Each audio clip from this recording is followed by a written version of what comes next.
যে কোনো সংকটে বিরোধী দলের সঙ্গে আলোচনা করতে চায় সরকার, এমনটা জানিয়ে সংসদ নেতা প্রধানমন্ত্রী তারেক রহমান বলেছেন, সরকারি দল ও বিরোধী দল কেউ কাউকে ব্যর্থ করার চেষ্টা করলে বাংলাদেশ ব্যর্থ হয়ে যাবে। ত্রয়োদশ সংসদের প্রথম অধিবেশনের সমাপনী বক্তব্যে তিনি আরও বলেন, জাতীয় সংসদে বিতর্ক হবে, তবে এই সংসদকে ব্যর্থ হতে দেয়া যাবে না।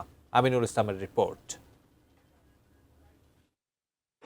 এই যে চেয়ারটা আপনি দেখছেন, যেই চেয়ারে আমি এখানে বসছি আপনার সামনে মাননীয় স্পিকার, এই চেয়ারটি খুব কঠিন একটি চেয়ার মাননীয় স্পিকার। এই চেয়ারটি দেখলে মনে হয় বসতে খুব আরাম, আসলে মাননীয় স্পিকার মোটেও আরামের না। রীতি অনুযায়ী জাতীয় সংসদের প্রথম অধিবেশনে রাষ্ট্রপতির ভাষণের উপর আনীত ধন্যবাদ প্রস্তাবের আলোচনায় সমাপনী বক্তব্য রাখেন সংসদ নেতা ও প্রধানমন্ত্রী। এই সংসদ বাংলাদেশের মানুষের জন্য, এই সংসদ বাংলাদেশের জন্য। আমরা বিরোধী দলের সদস্যদের সাথে বসবো, আলোচনা করব, দেশের স্বার্থে আমরা সমাধান বের করব। শহীদদের আত্মত্যাগ এবং সাধারণ মানুষের আকাঙ্ক্ষাকে ধারণ করে একটি গণতান্ত্রিক ও সমৃদ্ধ বাংলাদেশ বিনির্মাণের দৃঢ় প্রত্যয় ব্যক্ত করে প্রধানমন্ত্রী তারেক রহমান বলেন, এই সরকার জনগণের কাছে জবাবদিহিমূলক সরকার। এই মানুষগুলোর প্রত্যাশা ছিল, আকাঙ্ক্ষা ছিল এমন একটি বাংলাদেশ, যে বাংলাদেশের মানুষ মুক্তভাবে কথা বলতে পারবে, আরেকজনের ব্যক্তি স্বাধীনতার প্রতি সম্মান রেখে নিজের মতামতকে প্রকাশ করতে পারবে। এই মানুষগুলির প্রত্যাশা ছিল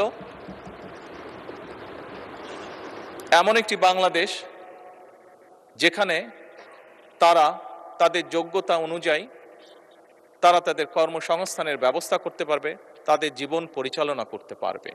সংসদ নেতা বলেন, এই সংসদের দিকে সারা দেশ তাকিয়ে আছে। যে প্রত্যাশা নিয়ে মানুষ রাজপথে ঝাঁপিয়ে পড়েছিল, সেই আকাঙ্ক্ষা পূরণ করাই এখন লক্ষ্য।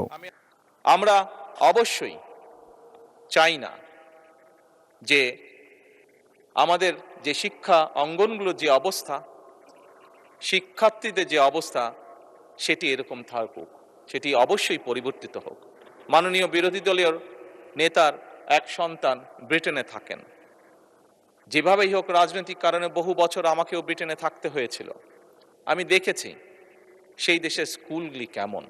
যখন স্কুলগুলো দেখতাম, সেই দেশের স্কুলের বাচ্চাদেরকে দেখতাম, এই বাংলাদেশের একজন নাগরিক হিসাবে রাজনীতির সাথে জড়িত আছি বলেই খুব স্বাভাবিকভাবেই মনে হতো, আহা, আমার দেশের স্কুলগুলো কেন এমন হতে পারে না।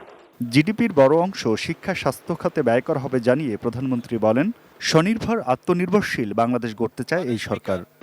বাংলাদেশে আইটি শিল্পের বিকাশ কিভাবে হবে, এ ব্যাপারে হয়তো আমাদের মধ্যে ডিবেট হতে পারে, এ ব্যাপারে আমাদের মধ্যে দ্বিমত থাকতে পারে, কিন্তু বাংলাদেশের আইটি শিল্পের বহিঃপ্রকাশ হতে হবে, এ ব্যাপারে আমাদের মধ্যে নিশ্চয়ই কোনো ডিবেট নেই মাননীয় স্পিকার।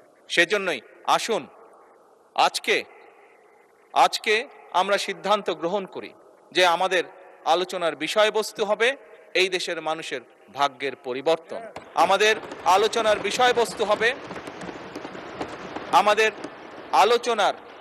মাননীয় স্পিকার, আমাদের আলোচনার বিষয়বস্তু হবে যে আমরা অন্য দেশের উদাহরণ দেব না, বরং আমাদের দেশকে আমরা সামনে এগিয়ে নিয়ে যাব মাননীয় স্পিকার। বর্তমান জাতীয় সংসদকে অকার্যকর হওয়া থেকে রক্ষা করতে সব সংসদ সদস্যদের ঐক্যবদ্ধভাবে কাজ করার আহ্বান জানান প্রধানমন্ত্রী ও সংসদ নেতা। এই সংসদের সফলতা মানে ভবিষ্যৎ সমৃদ্ধ বাংলাদেশ। এবং মাননীয় স্পিকার, এটি সংসদের রীতি, সংসদের নীতি মাননীয় স্পিকার। একটি দল সরকারে থাকবে, একটি দল বিরোধী দলে থাকবে। সেই জন্যই আমি বারে বারে বলছি, এই সংসদের দ্বারা গঠিত সরকার মাননীয় স্পিকার, এই সরকারের টিকে থাকা, এই সরকারের সফলতা মানেই কিন্তু সমৃদ্ধির পথে এগিয়ে যাওয়া। কারণ আমি বিশ্বাস করি এই সংসদ এমন একটি সংসদ যা বাংলাদেশের অতীতে কোনো দিন হয়নি। বর্তমানে সংসদ বর্তমান এবং ভবিষ্যতে হবে সেটি হলো উভয় পক্ষ দেশের স্বার্থে আমরা একসাথে কাজ করব। Aminul Islam, ATN news, Dhaka.